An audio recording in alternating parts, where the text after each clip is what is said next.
But everyone hopping in, you guys are going to be privy to a phenomenal conversation with IFBB Pro Women's Bodybuilder and Olympia, Danielle Willis. And did you want to introduce yourself? I mean, sure. Yeah. Say hello, and so nice to be here with you, Josh. And I'm excited to just sit down and just get real about myself and about my perspective as a female bodybuilder in the IFBB. Yes, absolutely. The intro is going to feel a little rushed because we're already talking, and the conversation was so good and genuine. I really wanted to make sure the fans, you ladies and gentlemen, were privy to it. So Danielle, in the goodness of her heart, which for some reason I'm still like Danielle, like I'm still in like this weird like mental space where I'm surprised when my role models and my idols in bodybuilding ask me like questions about me. And maybe that'll rub off in a couple of years and I'll be like, yeah, people actually care like what my thoughts are. And as Totoro joins the podcast. But she asked me what got me into bodybuilding. And for everyone who's new here, as our channel continues to grow, and it's very exciting. What's it called? Like TLDR? It's like an acronym for people that don't want to read the whole Reddit spread. It's like TLDR. I can't keep up. I know I'm a millennial, but I can't keep up with all these acronyms. I know it's a thing. So it's like, it's in summary, had a bad relationship, got out of it, got into drinking, and then a buddy got me into the gym. And then ever since then, I've been addicted to bodybuilding in some capacity, not so much, trying to chase after building the most freakiest physique of my own, but more advocating for athletes and promoting shows at this point. But I'll still get on stage eventually. So, again. Ooh, I will sign me up for that show. I want to see. Yeah. I want to see. Well, I brought on Justin Batterino. He's a classic physique guy. Really, really good lines. I'll actually plug him real quick. I was building some compilations of you, so I have to close like 50 tabs for all your competitive history. But Justin is an absolute freak, and he's gonna, once he hops into a show this year, he's gonna be impressive. And I know a lot of people say that about a lot of people, but he has such a unique look to classic that I think really sets him apart from the other competitors. And you will know exactly what I'm talking about when I show you his signature picture. This is the one I use for all the thumbnails. He's also, for most of the people watching, they already know, he's one of the hosts of the Classic Kings podcast here on the Bodybuilding News Network. So I always like to plug that. Let's go ahead and share the screen real quick. We'll plug my coach, and then we'll get back into my conversation with Danielle about my own journey and whatnot. Yeah, he's got beautiful hair, really good looking dude. The vacuum is so crazy. It's like when you look at him from the side, there's just nothing there. Wow, he looks like a Greek god. Mm-hmm.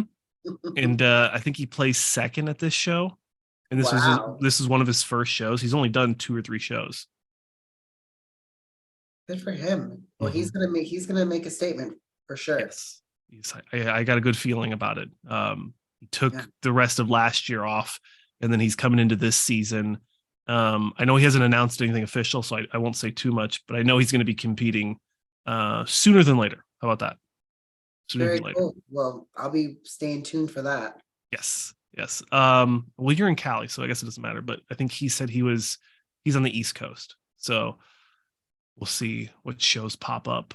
I'm not too informed on the classic physique lineup. I've been looking at women's bodybuilding, obviously, and I've been looking at men's as well. That's about it. But anywho, you were asking me about me getting into bodybuilding and how that's kind of like a very common story for a lot of people.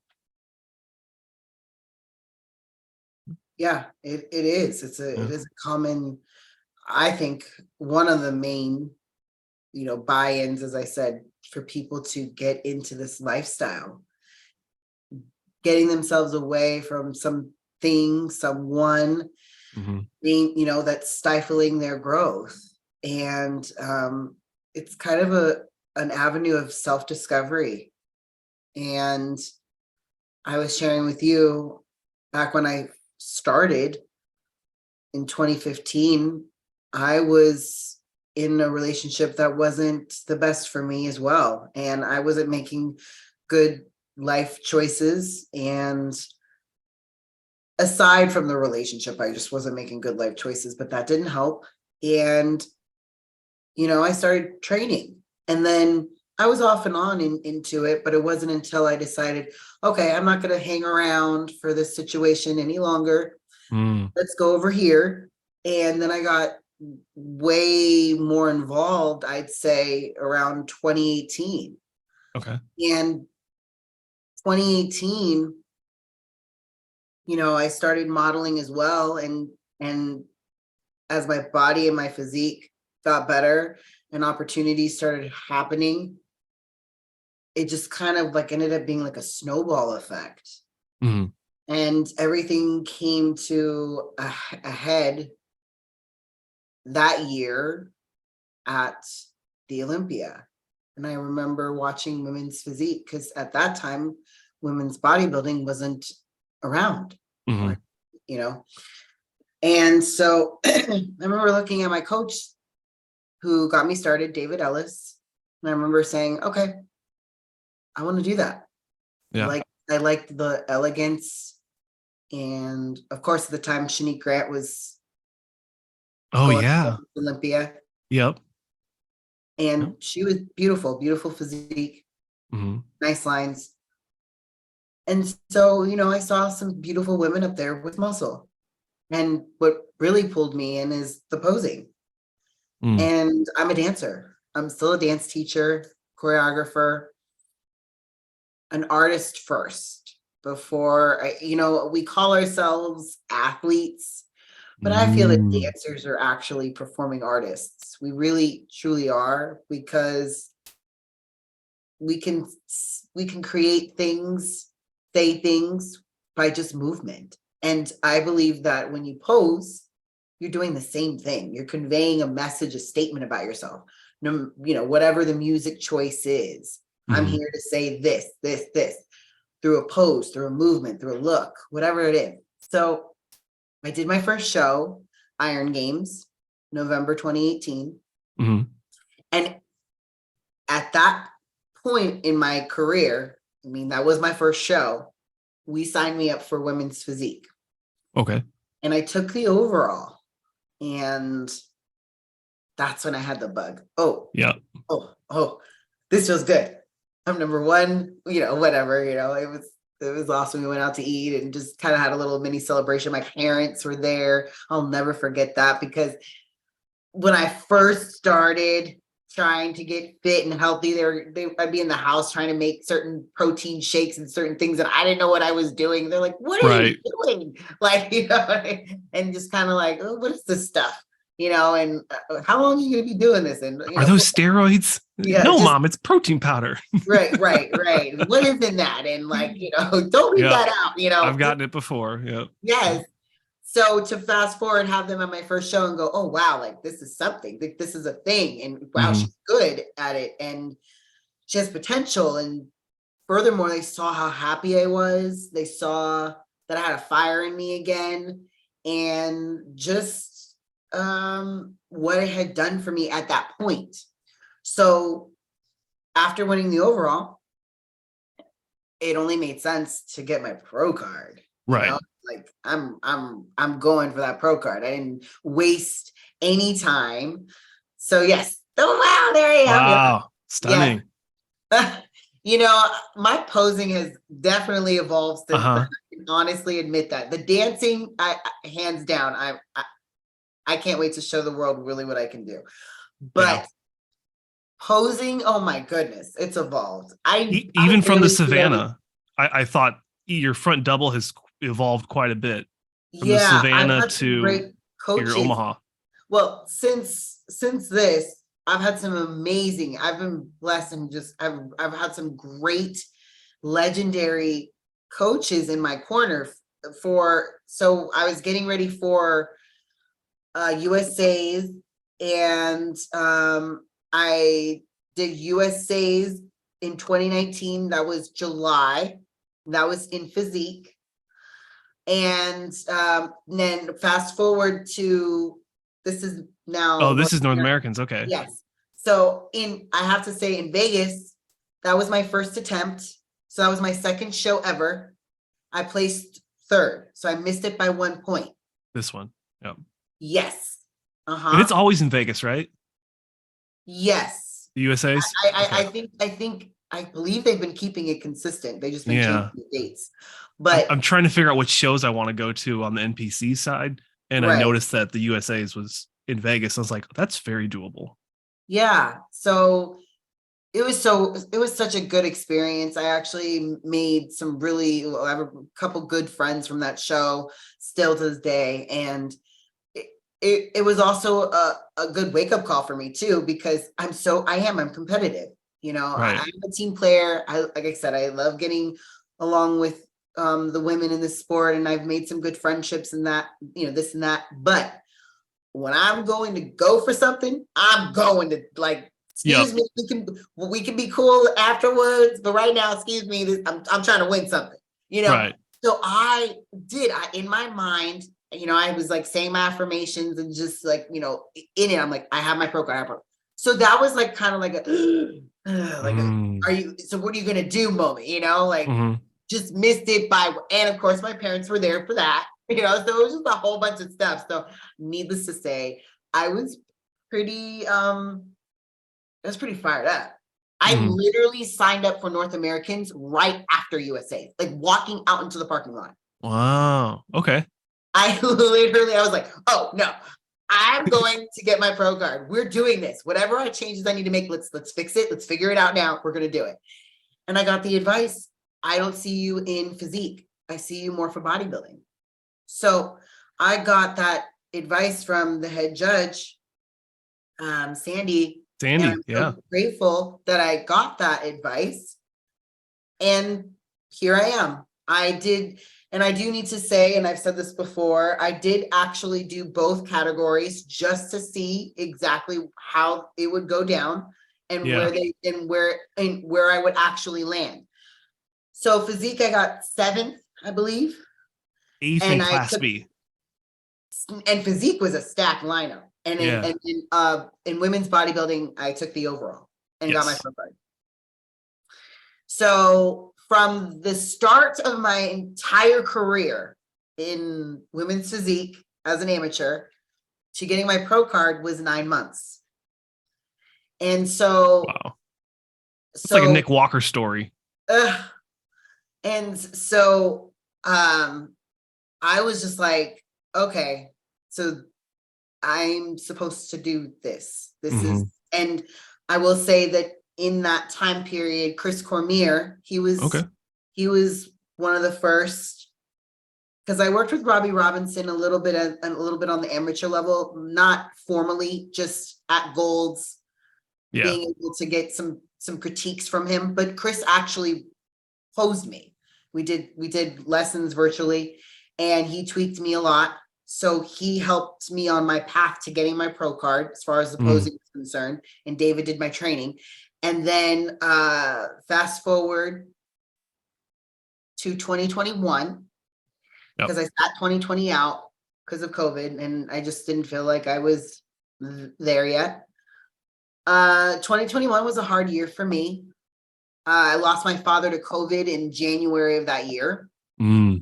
So that kind of set me back mentally and emotionally and physically and everything. So that was a time, pivotal shakeup kind of time for me. And so around summer, my coach was like, you should make your pro debut now. Like, just make it. Let's just do what we do, show what we have. Let's just see what happens. See what they do with you. Well, we did it, and I didn't get looked at I didn't even place. And that was on top of going through losing my dad that year and everything that transpired. Yeah. That was one of those like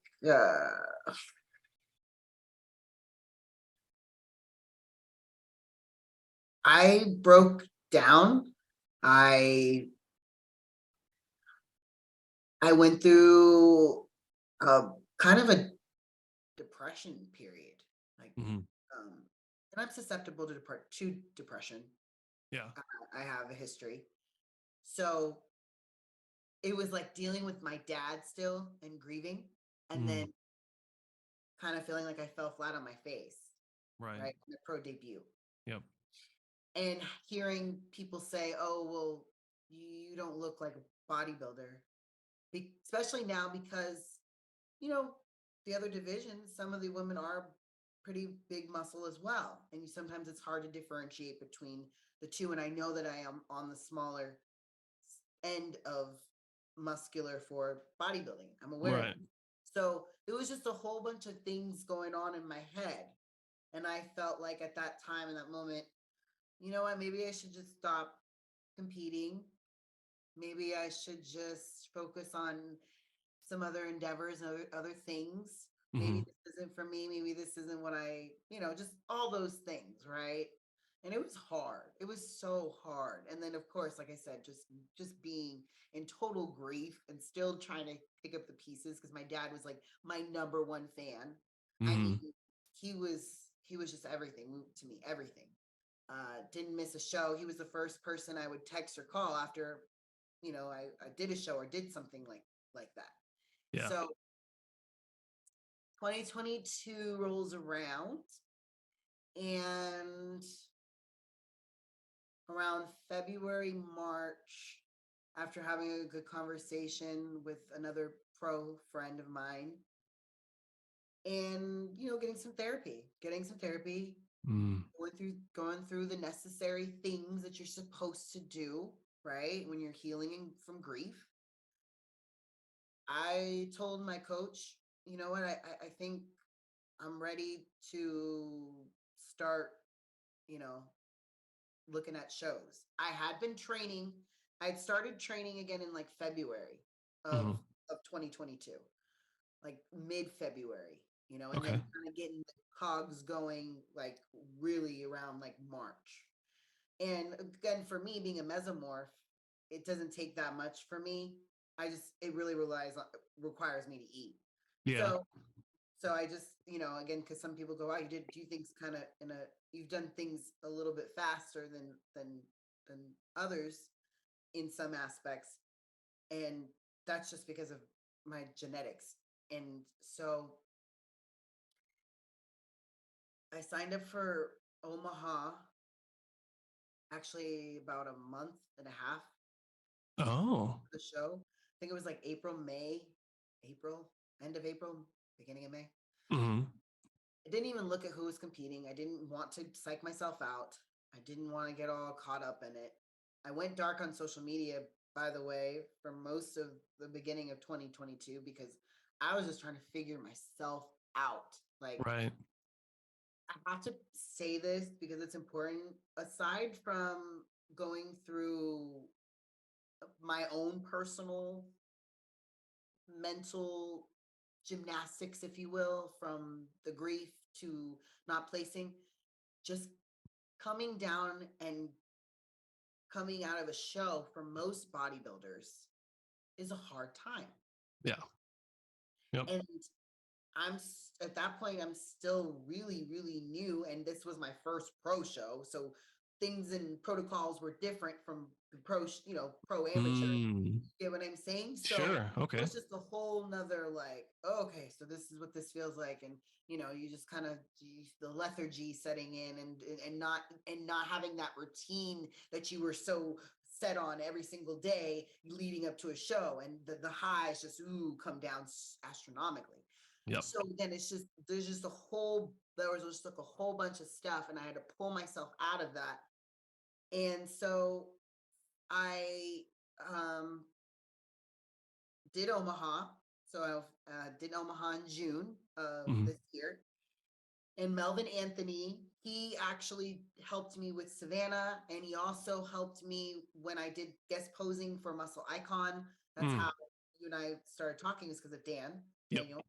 And so Melvin helps me with my posing for Savannah, for Omaha as well. And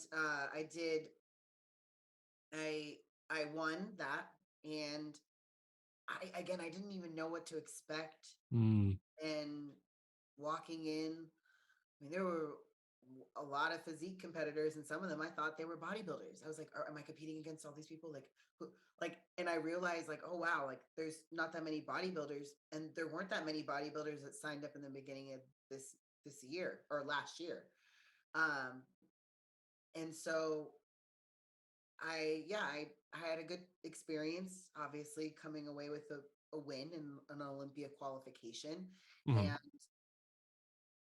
that was within 9 months of each other. So it was kind of like, I kept saying like, wow, 9 is my number, like, yeah. So at this point, I'm a whole bunch of different emotions, and the summer seemed like forever. I'm telling you. Oh. I went through so much mental gyrations, from the high of it all to like, I don't think I'm ready, like to the, I don't know if I could do it, to the, just you name it. I went through all of it, imposter syndrome, everything. It's kind of funny when I tell people, I almost said, no, I'm not going to do it. I've got here too soon.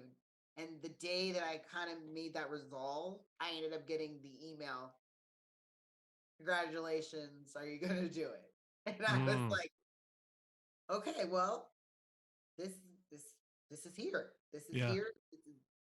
What are you going to do?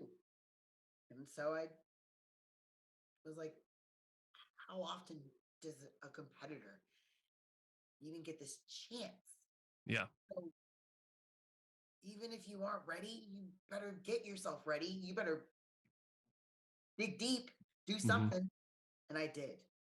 I was so savage. I was. And for what it's worth, me walking you through this process, even though I didn't place, I still wouldn't change the preparation, the work, everything that I did, even believing in myself. I wouldn't change that for anything. From like August, I'd say like August, end of August on, I was like in the zone, getting up at like 4 a.m, maybe 5 some days if I got a little extra time, hitting the gym in the morning early for 2 hours, maybe 3, asking for more, coming in at all hours of the day, didn't matter. Sundays, working around church, working around this, working around that. Sometimes my favorite time would be the time when my coach and I could train and no one was there. And we'd actually play Christian music, believe it or not, and just go, and I just wanted to believe that I was the hardest worker, right? I think we all want to believe that we're the hardest workers in the room, because I knew that as hard as I was working, everybody else was working just as hard, if not harder. So you just push yourself and just push yourself. And I had issues with my sciatic, and I had issues with my shoulder, and I had issues with my knees. And I can't tell you how many times my sciatic decided to act up. I mean, as recent as Halloween, my back went out and I could barely walk. And that was like a month and a half out. So I couldn't train for a couple of days because of my sciatic. My coach had to come, bring his table, and like work on me. I mean, I'm so grateful for the team and people that I have around me, because if I was injured, they looked out for me. If I, needed this, somebody was on it. And I have to give a shout out to Ed Caius. He is the coach that I have now. And, David Ellis, again, I give him all the thanks for getting me started and getting me to qualify for the Olympia. But I made the switch to Ed Caius to take over my actual training, because my coach actually made the suggestion. David made the suggestion, and I was really injured as after Omaha as well. So it just made sense for him because he does rehabilitation work. He's worked with baseball players, pro baseball players, UFC, all of that. And he has a history of bodybuilding and working with competitors as well. He actually worked on Melvin back in the day. Okay. He was an actual bodybuilder, my coach. So anyway, he was instrumental in helping me bring my best package to date. And Travion Daniels, he's a classic physique pro. He did my prep, and he came in like a superhero. I needed food regimen, like a regimented food schedule. I needed more structure because I will say I've kind of been, the fact that I've done things so quickly has not always served me well. Okay. Still learning my body, still learning what I'm supposed to do, still trying to figure things out. And you can resource certain people, but there's really no roadmap. It's just a matter of No, there's not. It's just a matter of being in it and doing it over and over and over and over, and trial and error, and figuring what works and what doesn't work.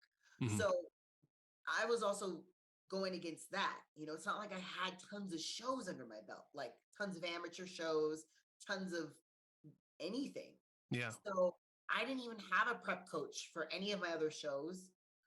My coach was actually cooking my food and training me, David, but he wasn't structuring it. Like, he was just cooking me healthy meals, but there was no like set, your macros, you're this, you're that, you're this, you're that, you're this, you're that. We were just kind of doing things.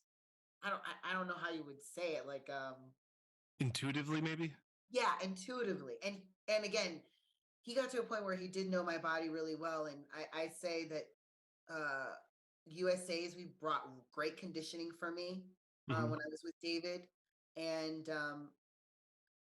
for what it's worth, the time that it took for me the time that I had to get ready for Omaha, my prep was only 7.5, 8 weeks.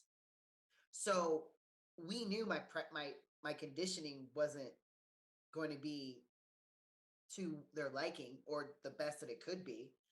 But we did bring the best package that I believe we could have brought with the time that we had. Because remember, I was coming off of the hard year in 2021, taking a while to get going.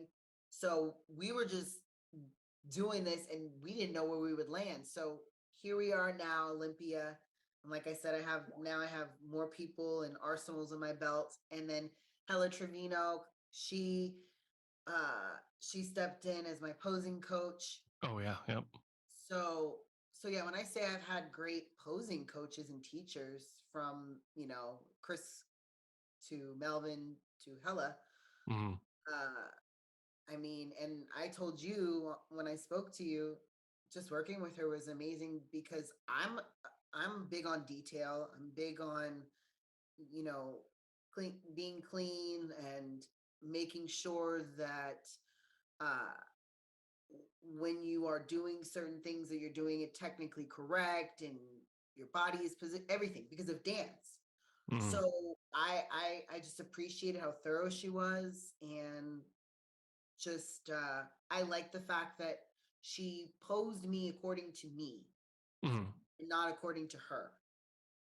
She would make suggestions how she would do things, but then when it came down to it, I mean, we would stand in a pose and she would say, no, wait, move this way. No, wait, nope, that's it. That's the one. Whatever would make me look my best.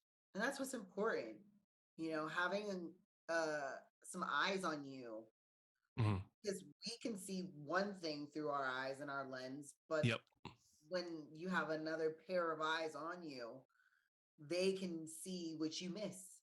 Right. Yep. So that second look. Right. Exactly. So now I feel like I'm a little more organized now. I kind of felt like literally like the new kid in the class, just kind of figuring out like what class do I go to? What time is it? Where is this? Where is that? And Mm. now I'm like, okay, I think I've gotten through the freshman, year type of situation. And now I'm a sophomore officially. So to be able to stand on that stage, I think there's maybe 2 or 3 other women who haven't been competing that long as pros like myself, but everybody else has been doing this, or not even as pros. There's some women that have just been competing, period, Yep. from start, whether they started out in figure and they're now in bodybuilding, or they, whatever the case may be. So it was surreal. And it was, sometimes I had to have moments where I was like, okay, you're competing. Mhm. Focus on yourself. Stop, being caught up. Like I had to go separate myself for a moment, be outside of the backstage area and just kind of meditate, pray, and just like get myself pumped up. Like, you're born to perform. You like I'm telling myself, you're born to perform. This is what you've been practicing and obsessing over. So go out and do it. Like, you're no Mm. stranger to the stage. Like I was telling myself that you're no stranger to the stage, because I'm not. Even though I'm new to the bodybuilding scene, I'm no stranger to the stage, Yeah. or performing for that matter. Mhm. So it was even more amazing to go right after Hella, because Mm. she was right before me, and just to see her in action was just like, that fired me up even more. And I just went out there and just remembered, I played like different things in my head as I was walking out there that she would say to me, and I just did it. And it was just a great feeling. And feeling, looking back on the videos that I have been able to see, and my posing, because I'll critique myself. I'll look back Mhm. on a lot of my stuff and go, oh, that was bad. Oh, wait. Oh, what was I doing? Oh, that's just, I'm very critical. And Mhm. again, with the dance background, I'll say, oh, wow, I didn't hit that right, or whatever. Yeah. Yeah. I really feel like I posed my best. I liked it. I liked your Olympia package. I thought it was very crisp. I thought that I know hands down we brought the best package that we I could think so. bring. Yeah. Uh, and we got my conditioning better than Omaha, and Agreed. I believe better than my pro debut too. So Yeah. was it the best? I don't know. It's Best close. for you so far, you I know? think it is the best for me so far. Yeah. Conditioning, You got to look at the positives, keep building right, yourself up. right. Yeah. It's so, I'm so guilty of that myself. I saw a wise person once said it, because I can't remember who actually said it, was comparison is the thief of all joy. So to compare yourself, or like for me to compare myself to like someone like Chris Bumstead, that doesn't do me any benefits. So, compare yourself to where you've been so that you can inspire yourself to go where you want to go. Well, I don't compare myself to anyone. I have to emphasize that this type of sport, you have to have you in mind, Mhm. because if you are trying to keep up with other people, then you are going to suffer. Mm. I have a vision for myself, and I'm going to do it in my time frame, because I care about my health and my femininity, and just sticking true to my vision, and what I want. Yeah. Does everybody want to win? Sure. Who wouldn't want to win? But you got to do things in a healthy, smart way for you. And Mhm. so like I said, I'll be the first one to critique and compare myself to myself. But I don't, when it comes to this, uh, I choose to not try and have anybody that now, posing or performing, sure, I'll say I want to pose like Linda Murray, or like Diana Godot, or some of the legendary women that I look up to and aspire to. But as far as like physique and all of that, I just think You have to just stick to what you see for yourself. And yeah, it's good to get feedback, and it's good to want to be palatable to the people that you're going to be in front of, but don't deviate so much away from how and what you see for yourself, because you have to walk around in your body, no one else. Right. It's a tough one. Yeah. It is like, do you want to win? Do you, or, do you, it goes back and forth. Cause I bet you, if you ever interview people that have won in past shows that maybe are not competing anymore or are on their way out, I'm sure they probably would say, yeah, I've evolved in a way that I maybe didn't think that I would have, but I did it to continue keeping up with the times. Yeah. And that's why you see people either stay in divisions or they go. So that's true. Yeah. So some people say, okay, are you going to go to something else? There is nothing else for me. Yeah. Genetically speaking, this is what my body structure is built for. So I don't want to suffer trying to fit into another division because people have opinions of where they see me. Because I believe that I'm a woman's bodybuilder. Yes. I love what women's bodybuilding is. And I believe that I wear big muscle well, whether I am the biggest or not. For my frame, I pack some muscle and I love to carry it. So, to strip my upper body and, things that I really do like about myself to fit into another category, I'd rather not do it. And especially because aside from physique, you can't perform.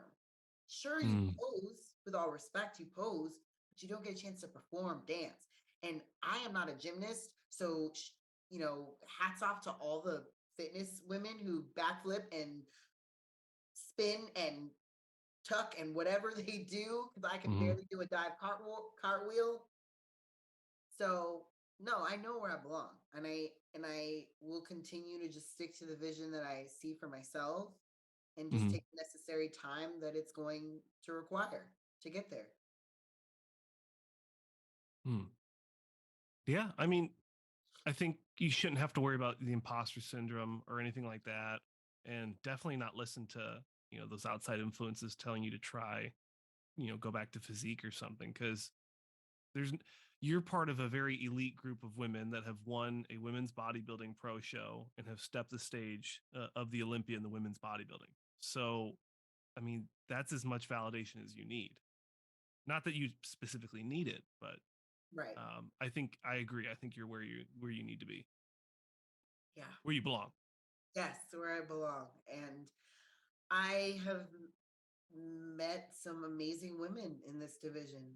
I was able to talk to everybody, actually.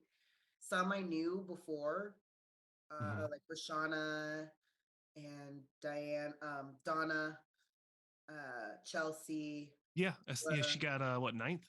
Yeah. Yeah, she looked good. Chelsea used to live in San Diego, and so Oh wow. yeah, and I've known her since before she was a pro. So it's amazing what she's done in her short time being a pro as well. So, yeah, crushed Tampa, and then yeah, she did really good this year. yeah, must be a Cali girl thing. I guess, yeah. That sun. Yeah. Well, she's in Vegas now, but anyway, just and then being able to meet some women who I've been friendly with on social, like Asha Hadley, like finally getting a chance to meet her. But it was cool because we've been cool online for a couple of years. So she was just as cool and chill as I thought she would be. And, getting to talk to Margie, and Margie was she's just good energy and just does her own thing. And she's such an example. And, all the ladies in the top lineup, they looked great. And, Andrea, she was very nice and just good. very real. And I like that. I like I like women that are nice, yes, but real, you know, Mhm. because that's what I'm about, being honest. And Eva Montgomery as well. She's a sweetheart. I mean, just everybody that Michaela, I mean, there's just so many good, nice ladies. I hope I'm not, I'm probably forgetting people, but anyway, I Sure. mean, just I pretty much got a chance to speak to everybody, whether it was, a quick hello or, a little quick introduction or a nice long chat, you know. Mhm. And women's bodybuilding, we're unique. We're very unique. And every woman that's in this, uh, they just have a different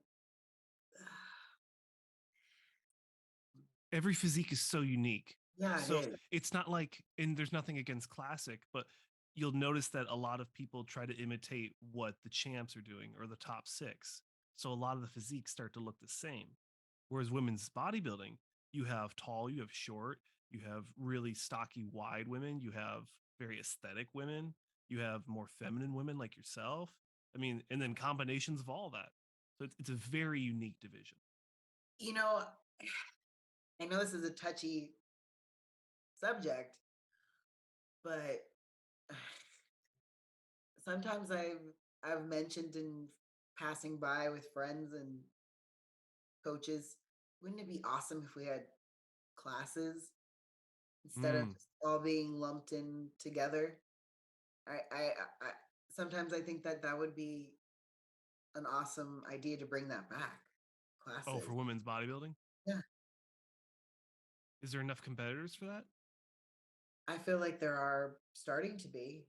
Yeah. There are more than there was. Mm. The problem now is that we don't have enough shows. Yeah, that's That's definitely a conversation on the chopping block. Yeah. that, yeah. So I don't know how far you want to go into that, No, I mean, absolutely. I mean, you but said 7 shows because I think that the lineup said 9, but I think 2 of them got removed. So there's only 7 women's bodybuilding Olympia qualifying shows. right. I mean, So if there's women out there, more women out there wanting to do these shows, that's kind of daunting. That's mhm, gonna I bet people that were considering to compete this year are probably gonna sit it out. yeah, It's it's to me, women's bodybuilding is the division, like right. the pinnacle of muscle and and female bodybuilding. And the fact that there's only 7 shows, it makes me just scratch my head. And I believe that we were having a resurgence, Yeah, you know, and agreed. to cut the amount of shows down, Mhm. which will cut the amount of competitors down, which will cut the lineup at the actual Olympia down Drastically. drastically. People aren't thinking. They removed the points, so you don't have the 3 ladies qualifying off points. And women's bodybuilding, well, every division except men's open, it's only the top 3 that are qualified from last Mhm, year's top 6. mhm. So you're only going to have 10 women on the stage for women's bodybuilding at the 2023 Olympia. That's that's not helping anyone. No, I don't. So, and women's bodybuilding wasn't a division that was being critiqued for having 60 plus people on stage. So, why is the women's bodybuilding division being attacked in better words or worse words for something that they had nothing to do with? Um, it's unfortunate because now, like you said, women's bodybuilding is having a resurgency, and I think a lot of it, I won't say a lot, but I think some of it, in my opinion, is with Andrea Shaw because she does bring so much muscle, but then also she's, in my opinion, still has a very feminine, very beautiful physique. Whereas when I grew up, when I thought of women's bodybuilding, I thought of like the Adobe Photoshop physiques, where it was just like a woman's head on top of like Dorian Yates. So for me to actually be in bodybuilding now and see what women's bodybuilding actually is at the peak of the division at the Olympia. It's just unfortunate. It's just unfortunate what's going to happen in 2023.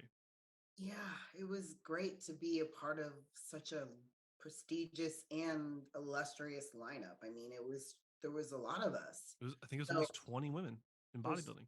yeah. So that was amazing. And so yeah, to go from that to 10 is Yeah. it's kind of disheartening. I mean, it's truly a handicap compared to what it was. You're getting half the women off the stage. Yeah. And that also is going to affect people's livelihoods, because if they're not able to win pro shows, then they're not going to get incentives with their sponsors. They're not going to be able to earn possibly sponsors. When you think of like traditional bodybuilding, and you think of like companies like Muscle Tech and BSN making big resurgencies this year and signing big name bodybuilders, kind of gives competitors hope that, hopefully money's coming back into the industry instead of being outsourced to more social media influencer based people that aren't competing, that aren't on stage, and they're Right. not putting the money back into the industry. So there's a lot to talk about. Yeah. Oh yeah. So I decided that I'm taking this year off, but that's because I just need a year off.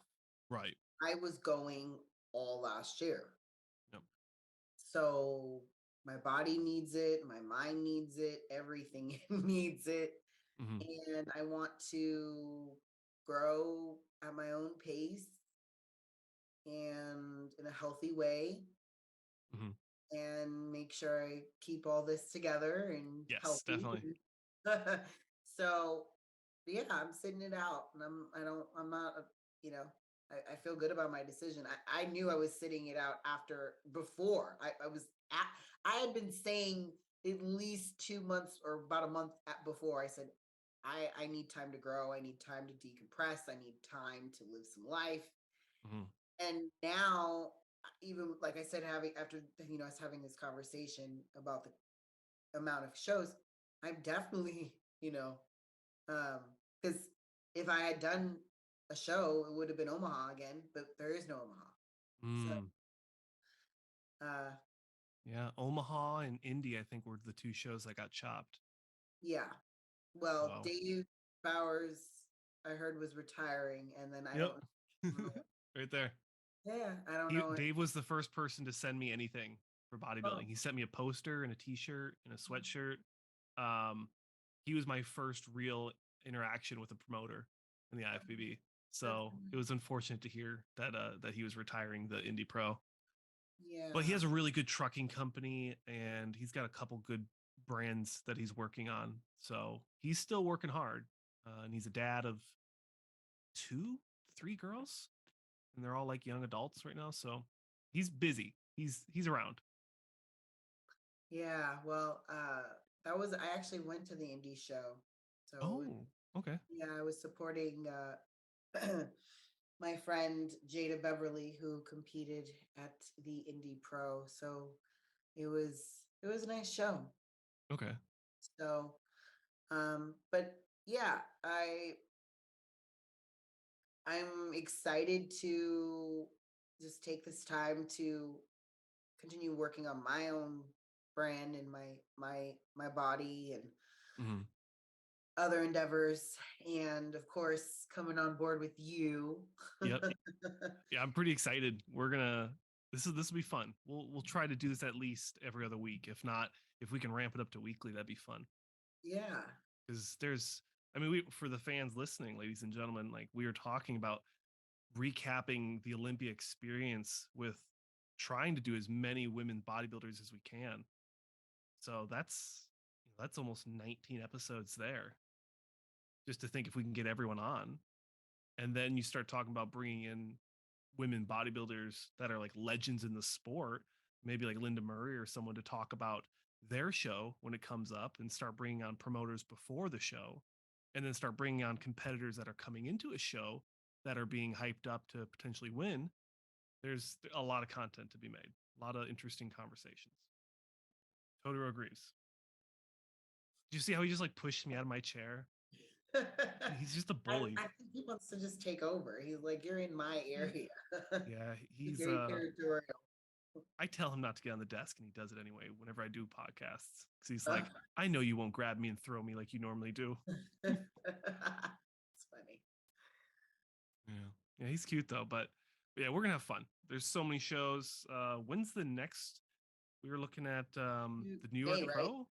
May, Or no, right? Vancouver. The Vancouver Showdown, Corey's show, is the next show for women's bodybuilding, I believe. Okay. So that's yeah, we've got a little bit of time. Um, yeah, and then I think the Arnold Classic's going to be the first thing I'm going to be focusing on. If not, actually, you mentioned Sandy. I'm going. Oh, okay, dude. Now you're just being. Now he's being mean. Now he's smacking the mic. Um, I'm actually going to get on a call with her today and talk about possibly doing like not the emceeing, but some sort of work with Spectrum. Oh, there you go. He's back with Spectrum this year. So I don't know what capacity that's going to be, but I'm looking forward to that call. So hopefully I didn't miss it. Okay. But yes. That's very exciting. Yeah, I'm excited. Yeah, the dream was to see, look at him. He's already trying to get back on the desk. The dream was I was talking with Corey earlier this year was me flying out to Vancouver and doing the what do you call it? The live stream commentary for the show. And I think that's something we're going to try to do next year. It just didn't line up this year. Mm. So, yeah, lots of fun stuff. Lots of fun stuff this year is going to happen. Then we have your show now, and we'll see where this goes. Should be a lot of fun having a women bodybuilder to bounce all my ideas off of. Yes. I'm Cool, cool. excited. Yeah. So you're taking this year off. I want to make sure. I think we pretty much covered everything I wanted to talk about. Okay. But I noticed a little bit about you on the personal side. So you're down in South Cal, Mhm. and I saw some other interviews online. So you've been kind of in the media space before doing interviews. Mhm. Um, do you want to talk about like more on the personal side, like what you do outside of bodybuilding, or got pets, family? Sure. So I'm a dance teacher. Mhm. I have a media background, and so I'm really excited to lend my voice and my creative passion for journalism and media work Mhm. to bodybuilding. And aside from that, I've been coaching people. I call myself a mindfulness coach, basically helping people with healthy habits, mindset, and I just go over meal plans with people and assess their eating habits. I'm not into the training aspect, though I do workouts for my clients, but I don't I'm more passionate about helping people become better versions of themselves from a mental and emotional standpoint. Especially because I have had to overcome mental health challenges, um, having lived with bipolar disorder and Mm. anxiety. So I basically just like advocating for people such as myself and people that are just trying to build themselves back up again. So I have been doing that now for about 6 months and been working with a couple girls, and then I actually have some guys too. So um, I feel more open talking about it because now people are more comfortable having the conversation about mental health and uh geez. He's going wild. Wild. He's like eating my cords. Yeah. Sorry. No, it's okay. So, mental health isn't as taboo as it was No, it's not. 5-10 years ago. So that is such a relief for me that there's a space now where we're able to talk more freely about it and it's not so taboo and oh, you can't say that. And We're all fine. We're all doing great. we're all doing great, right? Well, everyone's running around with their pants on fire. So um Yeah.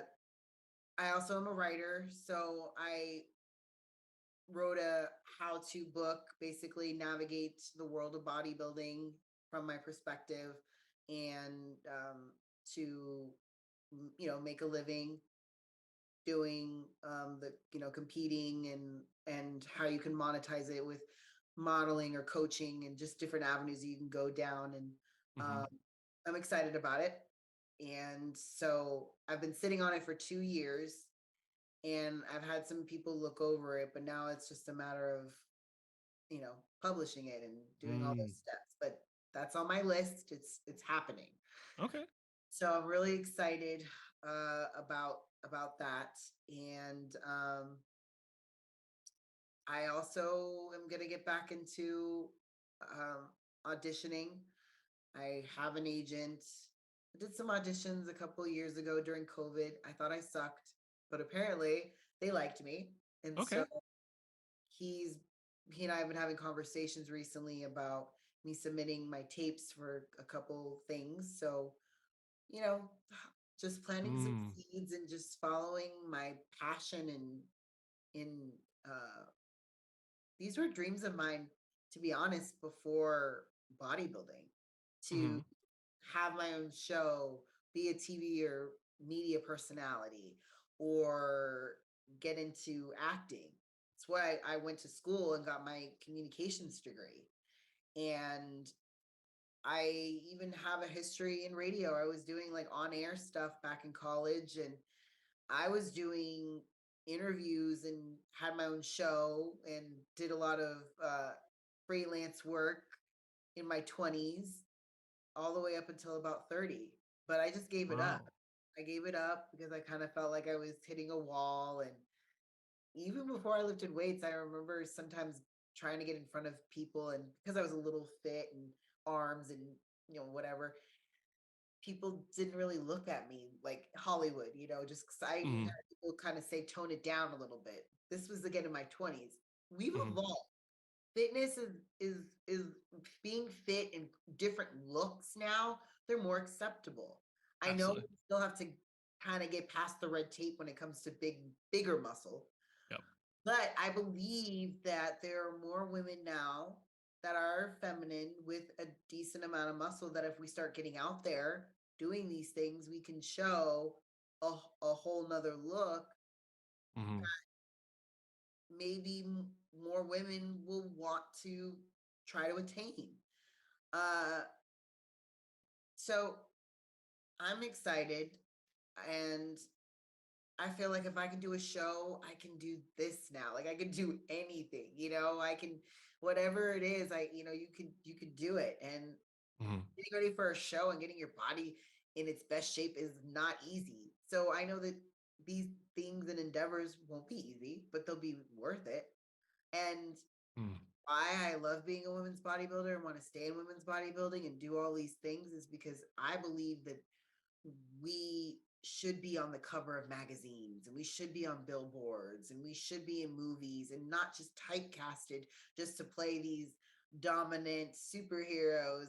Like we have depth to us. There's I've met some compassionate, empathetic, really caring women in this sport, and hmm delicate. We have those sides to us. And so I want more people to be able to see that muscle, it's not this masculine, aggressive, ugly thing. No. Is something that enhances you. And wouldn't you want to be somebody that stands out from the crowd and is not part of the norm? Be unique. And this is built, not bought. I didn't buy these biceps or these shoulders or my legs. Yep. So that's a thing now, people going out and enhancing their legs and their glutes and all of these different things. And so I like the fact that all of my curves that I'm posing and hitting on stage, I went and built them in the gym. Right.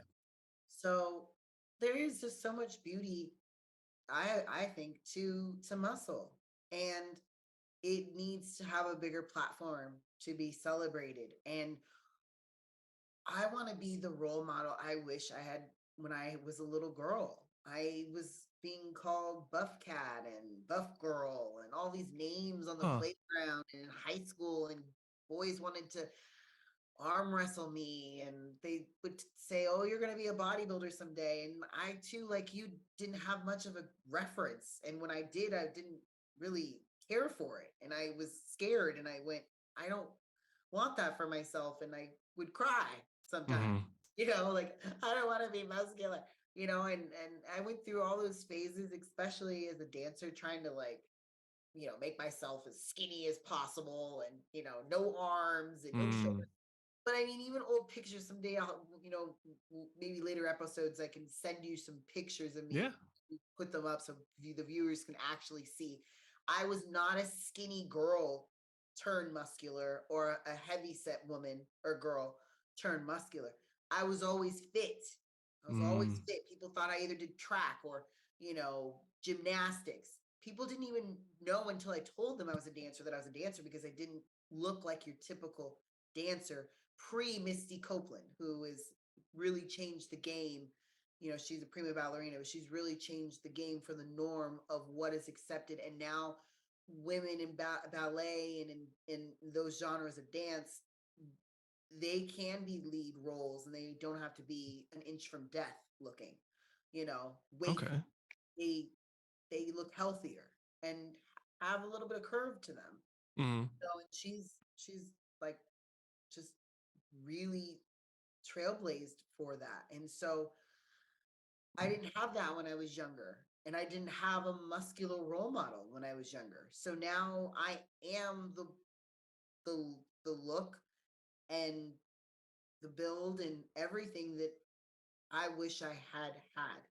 Mm. So I want to be one of many women that can be these role models for these young girls coming up after us, that want to see something different than what they see on Instagram and social media. Mm. The Kardashian look, the curvy, thick look, and even glamorizing being heavy. No disrespect to people that struggle to lose weight, but uh glamorizing that lifestyle as well.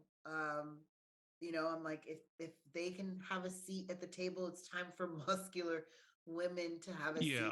at the table, or fit women to have a seat at the table, and get Yep. those covers and get everything that these other demographics get. Mm-hmm. Completely agree. Yep. Spot on. Yeah. The uh yeah, I don't want to get into it. Yeah, the whole like obesity non-epidemic, where it's like, oh no, this is acceptable. It's like, well, you can you can love yourself, but also you can't say that being 300 pounds is healthy when you're a 5'1" woman. It's Yeah. not like people are just eating their. My whole family's obese, like extremely obese. My two sisters are both over 300 pounds, and it's just like I'm worried that one day, I mean, I'm almost 30, so they're 32 and 33. It's like by 40 or 50, like I might have to bury my sisters because they just won't listen and they just don't get it. And it's like, I don't know. Every time I think about it, it just stresses me out because it's like I've told them for years, like, hey, like I was able to do it. I was a big kid in high school. Like I was a lineman in football. And now I don't know, I'm still a big dude, but different.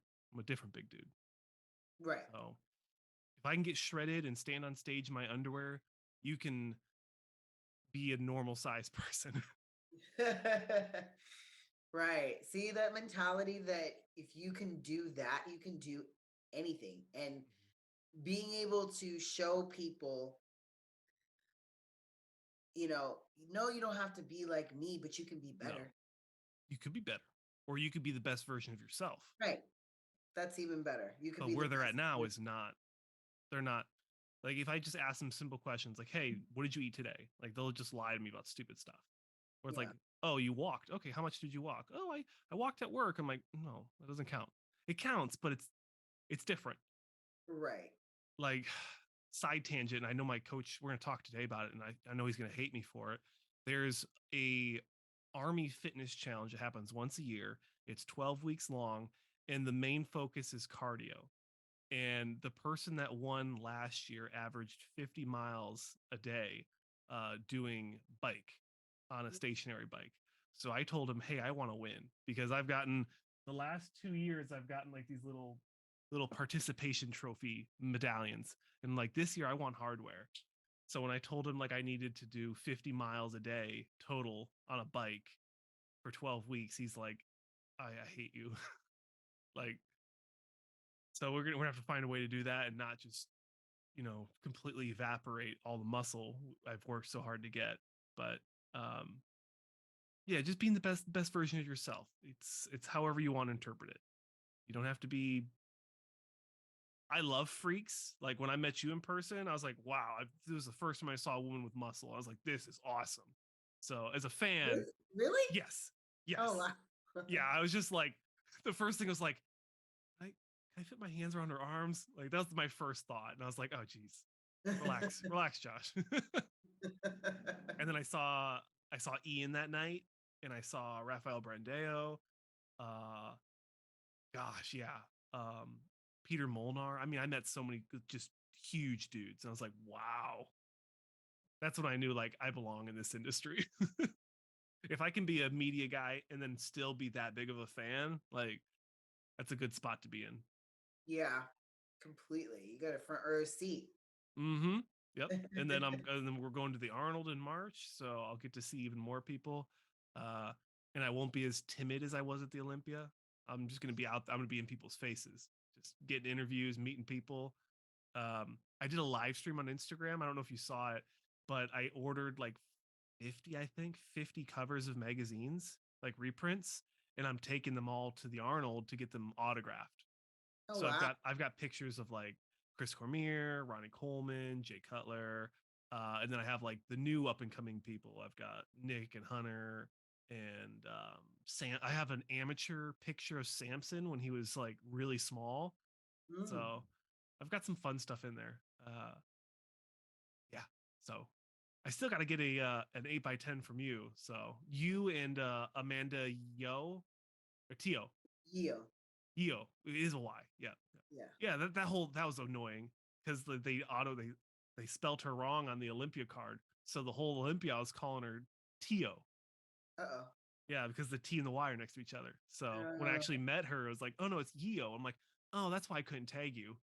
Because the whole Olympia I couldn't tag her. I was like, who is this Amanda Yio or Tio? oh.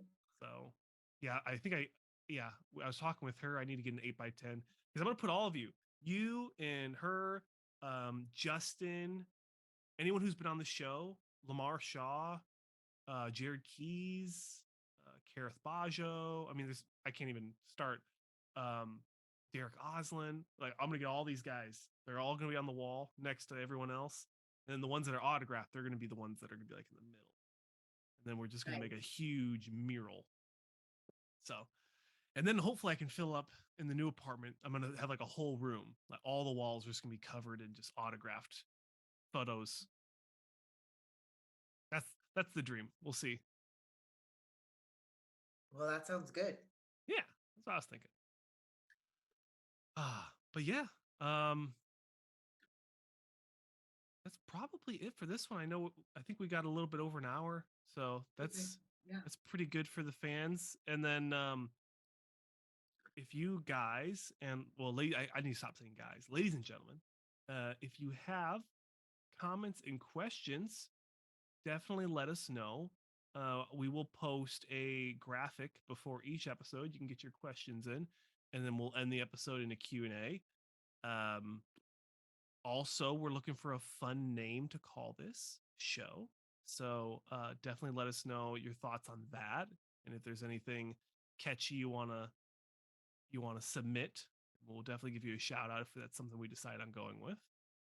And then also, if you guys want to see a very specific person come on the show for a guest spot, especially if they did the Olympia and women's bodybuilding. Definitely let us know and let them know that you want to see them here with myself and Danielle. Um, that's about it. You got anything else? No, I'm just excited to be a part of this. And I encourage all of you ladies that are in the IFBB and women's bodybuilding to either DM Josh or DM me. Mhm. And we would love to have you on this show, on this network, being able to represent yourself and share your side of your story, Mhm. whatever it is that you want to get out to the world and to your fans, because I believe that we need to be speaking up more and having our voices heard on as many networks and platforms as possible. So Yes. Yeah. And even you, Danielle, I saw you were on at least one other interview after the Olympia. So I'm happy to see you're getting out there and getting busy this year. yes, I Even if am. you're taking it off, you're still Yes. gonna stay busy. I'm going to be very busy. Yes. Mhm. Good, good, good. Well, all right, ladies and gentlemen, that'll do it for the first installment here with myself, Josh Sant, your host of the Bodybuilding News Network, and Danielle Willis, IFBB Pro Women's Bodybuilding Olympian. It's got a ring to it. It, oh, it's amazing. It Yeah, feels good. yeah, lots of fun. Um, yeah, stay on and we'll keep chatting. But ladies and gentlemen, thanks for watching. Like, comment, subscribe. Let us know what you want to see next on another installment here on the Bodybuilding News Network. And myself and Danielle will see you, and Totoro. He joined us for most of the episode. We'll see you in the next one. All righty. All righty. Where's the stop button?